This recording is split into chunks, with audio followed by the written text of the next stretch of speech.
കർഷകർക്കായൊരു കർഷക കൂട്ടായ്മ.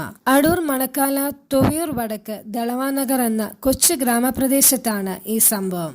അവിടുത്തെ ഏതാനും ആൾക്കാർ ഒരുമിച്ച് കൂടി ഒരു നാട്ടുവിപണി ആരംഭിച്ചിരിക്കുകയാണ്. എല്ലാ ഞായറാഴ്ചയും വൈകിട്ട് 5 മുതൽ 6 മണി വരെ പ്രവർത്തിക്കുന്ന ഈ വിപണിയിൽ കർഷകർ അവരുടെ സാധനങ്ങൾ മുൻകൂട്ടി കൊണ്ടുവന്ന് തൂക്കി പായ്ക്ക് ചെയ്ത് വിലയും ഒട്ടിച്ച് പൊതുസ്ഥലത്ത് വിൽക്കാനായി വയ്ക്കുന്നു. ആ പ്രദേശത്തുള്ളവരും പുറത്തുനിന്നുള്ളവരും അവിടെ സാധനങ്ങൾ എത്തിക്കാനും അവിടെ നിന്ന് വാങ്ങാനും എത്തിച്ചേരുന്നു. ഇതിലൂടെ വിഷമുക്തമായ ആഹാരം കഴിക്കുക, അതിലൂടെ ആരോഗ്യം വീണ്ടെടുക്കുകയും കർഷകർക്ക് അവരുടെ ഉൽപ്പന്നങ്ങൾക്ക് ന്യായമായ വില ഉറപ്പാക്കുകയും ചെയ്യുക എന്നുള്ളതാണ് ലക്ഷ്യം. കൂടാതെ വനിതകൾക്ക് കൃഷിയിലൂടെ സ്വയം പര്യാപ്തത നേടാനുള്ള ഒരു പ്രോത്സാഹനമായി കൂടി ഇതിനെ കണക്കാക്കപ്പെടുന്നു. ഒരു നാടിൻ്റെ പരസ്പര വിശ്വാസത്തിൻ്റെയും സ്നേഹത്തിൻ്റെയും പ്രതിഫലനമായി നമുക്ക് ഇതിനെ കാണാം.